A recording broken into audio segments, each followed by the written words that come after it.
Chris Archer, Well, now is the time to do it when it costs anti-Chris absolutely Archer guy. nothing. You cost nothing. That's Nothing. true. That's true. Free is free. Right? It doesn't matter who. You can pick up a Nick Pollack in your league for free. You could, but then you'd lose. So we know that answer. Wouldn't get many strikeouts. We don't know with Chris. Yeah, maybe I can get 0 strikeouts. All right. No, but spring training, yeah, we've seen increased velocity from guys before, and that can pay dividends. Man, I can't say it enough. John Means this past year in 2020, we saw essentially by the time he actually was in rhythm and had enough starts to be stretched out, he had 21 strikeouts in his final 2 starts, and he was throwing harder. And we knew he was throwing harder this time last year before everything shut down. And it's stuff like that you can really take out of spring training and apply it early in the season. So, yeah, I can't agree more. I really can't agree more than that.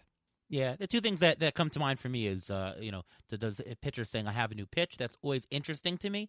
And velocity change. See what they do in spring training. I look at strikeouts in spring training, just even if it doesn't matter the result, but are they striking out batters? Very often you see a large increase in strikeouts in spring training, and it could. I mean, again, you're looking for players to think, should I give the jump? Should I bubble them up a little bit more? Just look at strikeouts in spring training. Why not, right? It's just there. Question for you, Nick.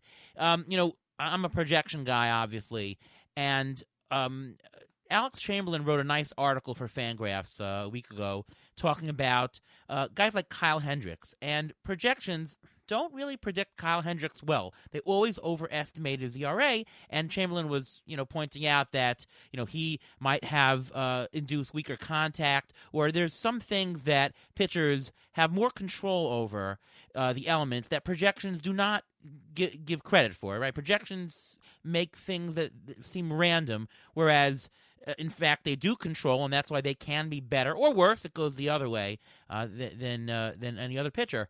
So the question is, what do you think about that? And are there certain elements that you think pitcher does have control over that aren't in projections?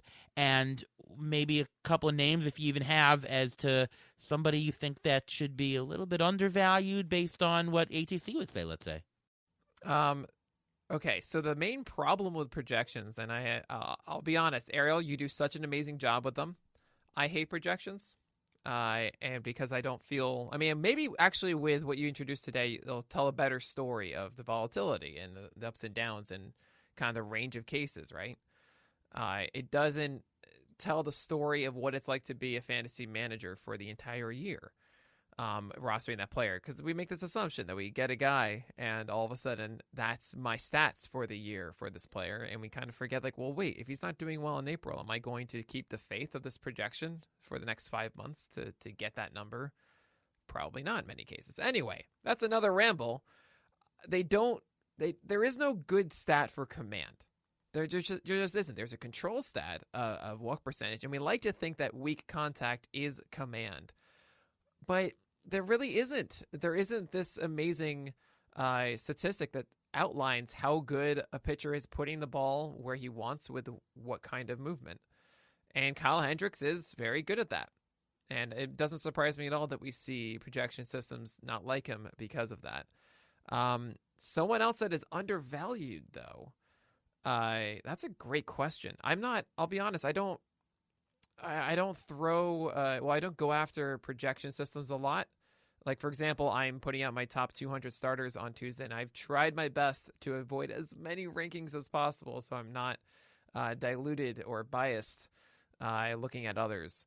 So I don't have a great answer off the top of my head. I would think that a guy like Kershaw or maybe Patrick Corbin aren't getting recognized enough. For example, I'm throwing away Patrick Corbin's 2020 season for the most part, while Kershaw, I imagine there's an expectation of degradation that I don't necessarily think is going to happen. I think when I saw it, they're predicting Kershaw to have the worst season of his career by far, and I don't know if that's going to happen. 3.2 ERA, right? Yeah, exactly. Right. Okay, interesting, and interesting. You say you don't you hate projections. Of course, that's such Yes, a I'm strong sorry. word. I'm But well, sorry. no. Listen, we're here to debate, and we're here to get different ideas from different people. And just because I like projections doesn't mean everybody has to. And there are, I mean, the question I just asked you showed that there are a lot of elements that aren't going to be in project. You have to know what is in a projection and what you can get out of it. Right? There's information that is just not in there that if you don't study, you won't get it. But when you make rankings, how do you come with that? Are you looking at historical numbers? Are you looking at some set of projections? Like how does that come together for you? Yeah, that's a really, really good question. Okay, I am going to pull back. I apologize. Should not have said hate. I have a tough. Distrust. I just. You're right. They have to be used the right way, and the way that they're used the correct way, I think, is a foundation and a way to just kind of get yourself, settled, and you're able to then build off of and say, okay, I understand why it's saying that. Where do I disagree? I disagree with this. Okay, so then I'm going to say this, right? When I do my rankings, I actually, I think for the first 60, for the top 60, I'm putting in a Knicks reluctant 2021 projections. I literally call them that, just to give everyone a baseline understanding of the player. But when I'm doing these rankings, it's a mixture of many factors.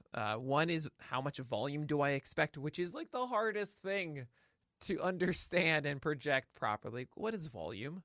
There is so many different elements that go into how many innings a guy gets in a given year. I'm also trying to weigh in what his realistic ceiling and floor are. And what dictates that to me are these elements that are somewhat lost in projections. I mean, again, they get expressed, but I'm very much someone that tries to take the repertoire and see what they can and can't do with it. And just say, okay, I feel that this guy's going to take a step forward or step back, or kind of where he is at the moment. And that's kind of how I do my rankings. I go like that. I know that sounds so nebulous and vague. No. But I do root myself in creating that projection. If I look at that and say, that looks stupid, Nick, then all right, then I might change my rankings. That keeps me in check a bit. Right. Of course, by you making rankings, you're inherently making, indirectly making a set of projections, right? It's true, I guess so. Right. You feel that there's a certain number of innings for a player and a certain upside and downside. And by the way, you alluded to this, that this volatility metrics I have actually cover some of the upside and downside in terms of parameter risk, and it actually defines the shape. It shows which pitchers all the projections agree on, which do projections go much further, so you get the range of up and down, but also I have the shape. I have the skewness in there. So for some pitchers, there's an average, but it skews up or it skews down, and so there's more projections up or down. How thick is the floor, right?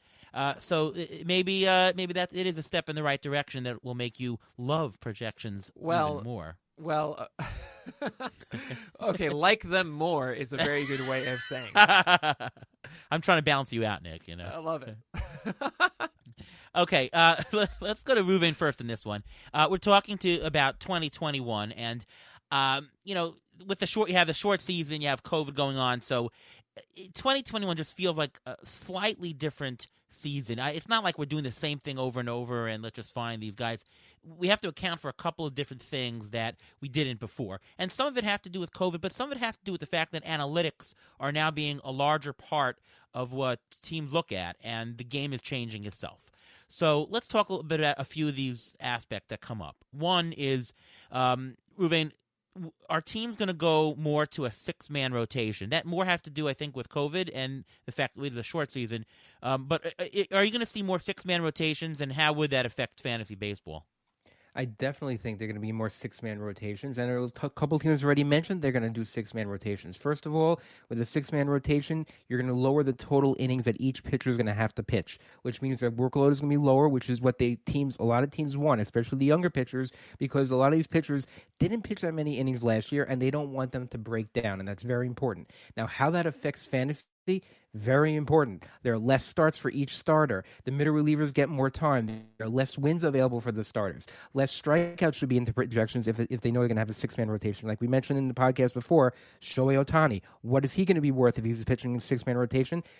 People value him as a pitcher, people value him as a hitter, but you don't know. There are going to be less two-star pitchers down the road also. So when you have to pick up pitchers on the waiver wire, you have to decide, you know what? A lot of these teams are not going to have two-star pitchers, and they're going to be few and far between. So you have to have a certain strategy to pick up these two-star pitchers. But the six-man rotation, I think, is going to happen for a lot of first of all, a lot of teams that are very deep. Like you have a team that like the Dodgers, they can definitely go with a six-man rotation. I know Trevor Bauer's not going to like that, but they can definitely go with it. And they'll have no issue with it whatsoever. But then you have a team like the Pirates, who right now, according to roster resources, Steven Brault is their number one. I mean, if that's their number one, boy.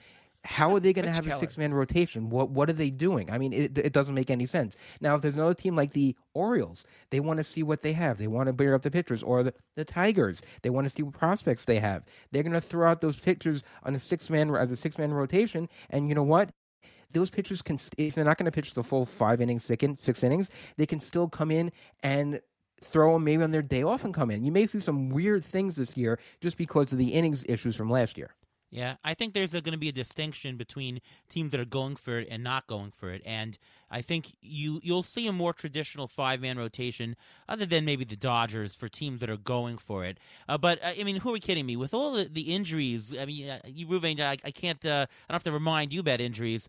I think that if teams even try to do it, you're going to see injuries pop up, and they're going to force back to a 5-man rotation. It's going to happen, right? I can't 100% expect because injuries have been up anyway for the past couple of years. And if you add into the fact, but the one difference between this season and last season is that there's, again, I'm going back to the spring training. They're expecting to have a full spring training and a normal spring training, which means a lot more than people think. Yeah, there could also be an issue if the season is delayed in terms of ramp up, ramp down. Who knows? We don't know what's going on. But I will say, though, what you said is correct, though. If there is 6-man rotations, especially late in the year, that makes streaming harder because one of the advantages, especially if you're in a shallower league, is to take, or in a weekly lineup setting, is to get these two-start pitchers that give you extra innings and extra strikeouts and extra potential for wins. So watch out. There might be less of those in baseball, and that would make your current roster a little bit more important. You know, Nick, you were saying early in the show that, you know, what do you do in season? They're streaming. Well, that's a factor because you're going to stream less if there is 6-man rotations. Anything to add to that? Okay. So streaming sucks. And what the goal of streaming is to stop streaming. So if you attack streaming with the idea that I am picking up guys that could potentially stick on my team, then you're going to find yourself in June, July not streaming anymore. In 2019, if you look back, and I did this for First Pitch Florida last year. I was there. Oh, man. Do you remember the slide where I had a column that showcased all of the pitchers you could have gotten past picked 300, not even including the ones that were after 200 and dropped like league leagues? Yep. And then there was a second column that had another list of names, and then it shoved on the whole screen Brandon Woodruff and Mike Soroka and Mike Minor that all were super helpful through the entire year. That is something you have to give yourself the opportunity to still do. So I'm completely with you that streaming is still going to be tough. At the beginning of 2020, it was really hard because players weren't going 5. They were going like 3 innings the first couple weeks. And then we missed out on streaming for like 2 to 3 weeks. Well, that's like what, a third of the season? I mean, that was really, really hurtful and it harmed your team a lot more. We'll still see some impact like that, exactly what you guys are talking about, where we might be seeing fewer innings in starts. And if it's not 2-star pitchers, I'm not too worried about the 2-star streaming market. But I am a little bit worried, especially a little bit in April, of guys that might get pulled a little bit sooner than we would like. Ruvain, you made a really good point about 6-man rotations. We always joke about this. Like some team says, oh yeah, we're going to do a 6-man rotation. And then like 2 weeks in, doesn't exist anymore. It could happen more so this year, and I go back and forth on this. Like a team like the Tigers, they're saying they could ship away Matthew Boyd again, right? And you might think, oh, okay, they'll go 5-man then, but then there is an argument to be had that some of these teams will not shift it because they do want to get that volume on their younger starters now so that when they are in their competitive window, they're not going to have to limit them at that point. At some point, they're going to have to push these guys. And it could be now. For some of these teams, it could not. I think it's going to be a very case-by-case basis. Like the Dodgers, I think I'm with you. They should be going 6-man. They could do something crazy where Bauer is not part of the 6-man. Like he goes every 5th day regardless, while everyone